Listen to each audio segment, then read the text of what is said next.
శుభమస్తు. ఆషాఢ మాసం అమావాస్య సందర్భంగా మా దేవస్థానంలో ఉన్నటువంటి జ్ఞానప్రసూనాంబిక మహామాత ఈరోజు బ్రహ్మరంధ్రస్తర శ్రీ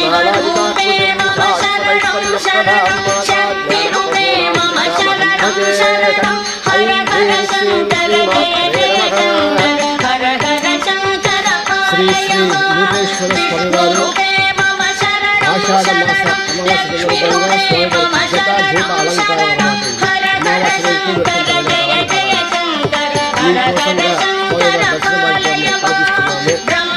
మీకోసంగా స్వామివారి దర్శన భాగ్యాన్ని కల్పిస్తున్నాము.